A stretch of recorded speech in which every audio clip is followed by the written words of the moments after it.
भारतीय संस्कृति का डंका संपूर्ण दुनिया में यूं ही नहीं बजा, इसके पीछे बहुत सी वजह रही हैं। आखिर वजह हो भी क्यों ना। एक समय था कि हमारे रिश्तों की बुनियाद इतनी मजबूत हुआ करती थी कि गांव की बेटी को सभी लोग बेटी मानते थे और उसकी इज्जत किया करते थे। देखते ही देखते हम पाश्चात्य सभ्यता की तरफ इस कदर आगे बढ़े कि हम अपने रिश्तों के मायने ही भूल गए। आए दिन इस तरह के उदाहरण आते हैं, इस तरह के एग्जाम्पल आते हैं रिश्तों को तार तार कर देने वाले। आज जिस घटना के बारे में मैं जिक्र कर रहा हूँ, एक 13 साल की लड़की पास के रहने वाले एक लड़के को अक्सर भाई बुलाया करती थी। उस लड़के की जिस तरह की मानसिकता विकृत थी, शायद उस लड़की को इसके बारे में नहीं पता था। मौका पाकर एक दिन उस लड़की का अश्लील वीडियो बना लेता है और उसके बाद उस लड़की को उस वीडियो के माध्यम से जिस तरह से ब्लैकमेल करता है, जिस तरह से प्रताड़ित करता है, वो लड़की अपनी जीने की इच्छाएं खत्म कर लेती है और एक दिन आकर सुसाइड कर लेती है। इस घटना के बारे में आप सुनोगे, आप हैरान हो जाओगे, परेशान हो जाओगे। नमस्कार, आदाब, सत श्री अकाल। मैं x police officer Pradeep Yadav. दरअसल वाकया है राजस्थान के चित्तौड़गढ़ डिस्ट्रिक्ट का एक थाना क्षेत्र है बेगू।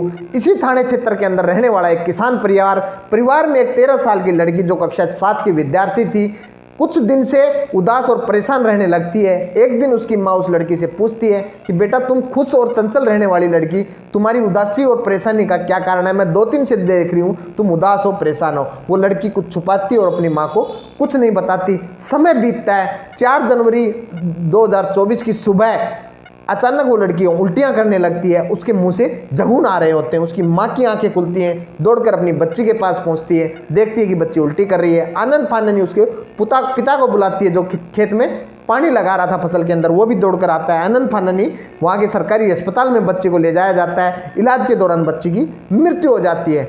लड़की का पिता सोचता है कि अगर इस बच्ची की किसी तरह की पुलिस कंप्लेंट होगी तो हमारे खिलाफ समाज में बदनामी होगी कि बच्ची की आत्महत्या करने की क्या कारण रही। वो हाथ जोड़ता है, पुलिस से मिन्नतें करता है कि आप इसका पोस्टमार्टम ना कराएं। पुलिस उसकी एक नहीं सुनती और उसके बाद उस लड़की का पोस्टमार्टम होता है। पोस्टमार्टम कराने के बाद 6 जनवरी को जब उस लड़की का अंतिम संस्कार कर दिया जाता है, परिवार के लोग जब वहाँ पे बैठे हुए होते हैं, इस लड़की की आत्महत्या के कारण के बारे में एक दूसरे से बातें करते हैं, सलाह करते हैं। इसी बीच लड़की का पिता उस लड़की के कमरे में जाकर तलाशी लेता है, उस लड़की के सामान को इधर उधर बखेरता है तो पता चलता है उसको एक मोबाइल दिखाई देता है।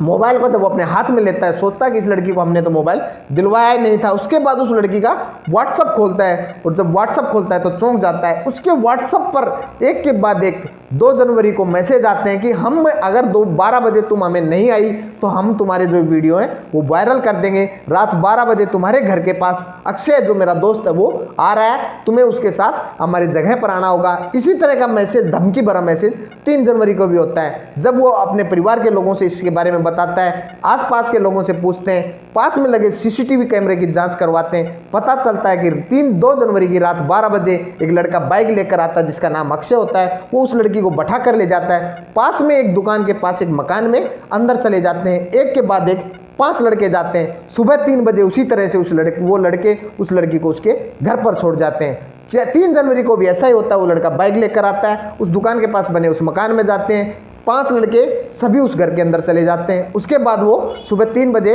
उस लड़की को छोड़ जाते हैं। लेकिन वो लड़की इतनी परेशान हो गई थी, इतनी दुखी हो गई थी कि अपनी जीने की इच्छाएं समाप्त कर देती है। उसे लग रहा था कि उन लड़कों ने उसे कहा था कि कल भी आपको इसी तरह से आना था। अब वो लड़की सोचती है कि ये जरूर तुम्हें अब इस तरह से डेली ब्लैकमेल करेंगे, परेशान करेंगे। और सुबह 4 बजे जब वो अपने घर में होती है, फसल में डालने वाली जहरीली जो दवाई थी वो पी लेती है। उसके बाद जब उल्टियाँ चलती हैं, जगून आते हैं, उसके पिता और उसको हॉस्पिटल में ले जाते हैं। पोस्टमार्टम होता है, पुलिस में आत्महत्या की एक मुकदमा दर्ज होता है। लेकिन इस सब की सूचना लगने के बाद जो उस लड़की का पिता है 5 लड़कों को आइडेंटिफाई करता है, जिसमें पता चलता है सलीम मंगरा निवासी भैरू गुज्जर और आंवला हेड़ा निवासी जो बेगू के क्षेत्र में आता है मुरली मेहर, और बेगू के जून का 2 लड़के अक्षय और बबलू, और बेगू की रैगरों की बस्ती का रहने वाला किशन रैगर, इन 5 लड़कों के खिलाफ नामजद FIR दर्ज करवाई दी जाती है।